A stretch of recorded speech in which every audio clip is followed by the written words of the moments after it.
Brendan Gleason has built an impressive career as one of the most versatile and compelling actors of his generation, but his greatest performance remains in the often overlooked 1998 film, The General.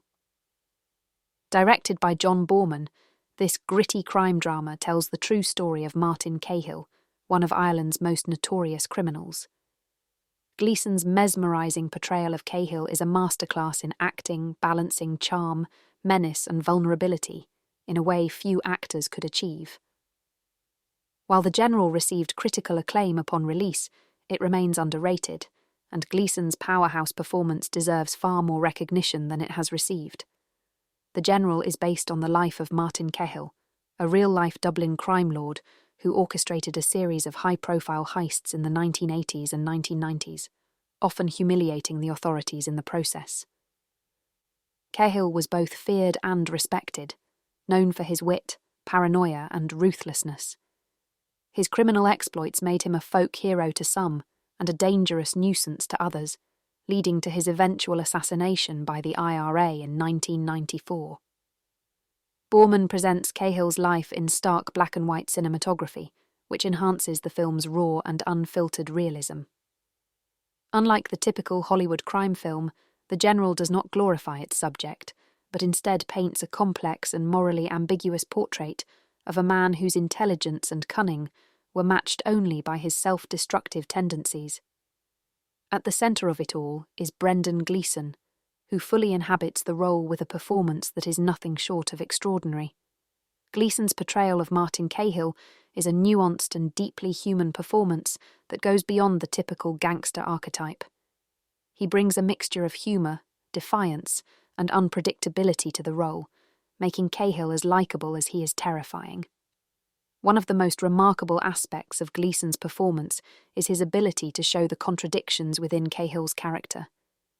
He is both a devoted family man and a ruthless criminal, a man who outsmarts the police at every turn, but also pushes his luck too far.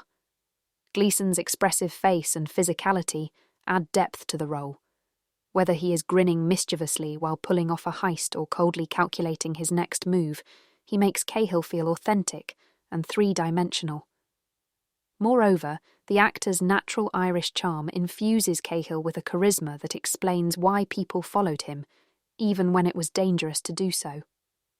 Unlike more one-dimensional crime bosses portrayed in cinema, Gleason's Cahill is not just a villain, he is a fascinating enigma. Even as his world unravels, we cannot take our eyes off him.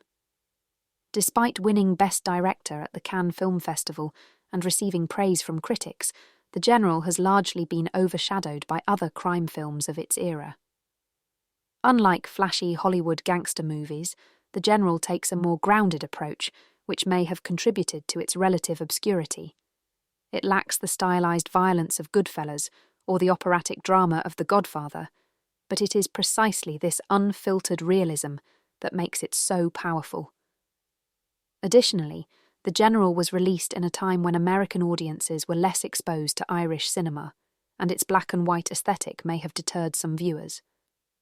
However, for those who appreciate character-driven storytelling and authentic performances, The General stands as one of the best crime films of its time. Brendan Gleason's performance in The General is nothing short of legendary. His portrayal of Martin Cahill is a testament to his immense talent, bringing depth, humanity, and unpredictability to a role that could have easily been played as a caricature. Though the film remains underrated, it deserves to be rediscovered, particularly for Gleason's outstanding work.